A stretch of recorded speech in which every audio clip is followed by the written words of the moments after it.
আসসালামু আলাইকুম, welcome to Yasmin recipes. আশা করি আল্লাহর মধ্যে সবাই ভালো আছেন। আজকে অনেক মজাদার সিমাইয়ের একটি ডেজার্ট রেসিপি বানিয়ে দেখাবো। আশা করি আপনাদের ভালো লাগবে রেসিপিটি। প্রথমে আমি একটি স্টিলের বাটিতে ঘি লাগিয়ে নিচ্ছি। পুরো বাটিটাতে ভালোভাবে ঘি লাগিয়ে নিতে হবে, উপর থেকে নিচ অবধি। ঘিয়ের পরিমাণটা আপনারা একটু বেশি লাগাবেন, না হলে পুড়ে যাবে। এরপরে আমি 1 প্যাকেট সাদা সেমাই নিয়েছি। সেমাইটাকে এই বাটির মধ্যে খুব ভালোভাবে লাগিয়ে নেব। এরপরে একটি কড়াইয়ে আমি কাঠবাদাম, কাজু বাদাম এবং শুকনো খেজুর স্লাইস করে কেটে নিয়েছি এবং ঘি দিয়ে হালকাভাবে একটু ভেজে নেব। এটা নামিয়ে একপাশে রেখে দিব। অন্য একটি পাত্রে আমি 1 কাপ গুঁড়ো দুধ, 3 চামচের মতো কাস্টার্ড পাউডার, 1 কাপ চিনি, 3 চামচের মতো কনডেন্স মিল্ক, 2 কাপের মতো পানি দিয়ে আগে ভালোভাবে সব কিছু মিশিয়ে নিব। চুলা আগে অন করবেন না, আগে সব কিছু ভালোভাবে মিশিয়ে নেবেন। যেহেতু কাস্টার্ড পাউডার আছে, কনডেন্স মিল্ক আছে, চুলা অন করে যদি এইসব মিক্সড করতে যান সব কিছু একসাথে দলা পেকে যাবে।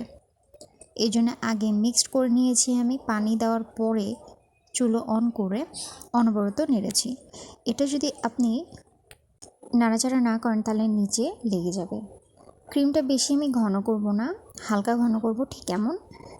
এখন সেমাইয়ের উপর এই ক্রিমটা আমি ঢেলে দিব। চারিদিকে ভালোভাবে ছড়িয়ে দেওয়ার পরে আবার আমি সাদা সেমাই নিয়েছি, সেই সেমাইটা এই ক্রিমের উপরে দিয়ে দিব এবং ভেজে রাখা ড্রাই ফ্রুটসের উপরেও আবার একটু সাদা সেমাই দিয়ে এর উপরে ঢাকনা দিয়ে আমি চুলায় একটি ফ্রাই প্যান গরম করতে বসিয়ে দিয়েছিলাম। সেই ফ্রাই প্যানের উপরে এই বাটিটি বসিয়ে দেব। একদম মিডিয়াম টু লো হিটে, একদমই লো হিটে 15 থেকে 20 মিনিট এটাকে হালকা আঁচে গরম করতে হবে। 15 থেকে 20 মিনিট হলে হালকা একটা স্মেল আসতে শুরু করবে, আপনারা বুঝেই যাবেন। এরপরে এটাকে ডিপ ফ্রিজে আমি রেখে দিয়েছিলাম 2 ঘন্টার জন্য। এটা বেশি জমবে না, একদম লাভার মতো বের হয়ে আসবে। তারপর ফ্রিজ থেকে বাটিটা বের করে চাকু দিয়ে সাইডগুলো একটু কেটে নিলেই পুরোটা বের হয়ে আসবে। তো তৈরি হয়ে গেল লাভা কুনাফা। আমার খেতে অনেক ভালো লাগে এই লাভা কুনাফা, এই জন্যে মামুনি প্রায়ই বানিয়ে থাকে। তো এই রেসিপিটি আপনাদের কেমন লেগেছে অবশ্যই জানাবেন। তৈরি করার পরে খেতে এত মজা, ছোট থেকে বড় একবার খাইলে বারবার বানাইতে বলবে আপনাকে।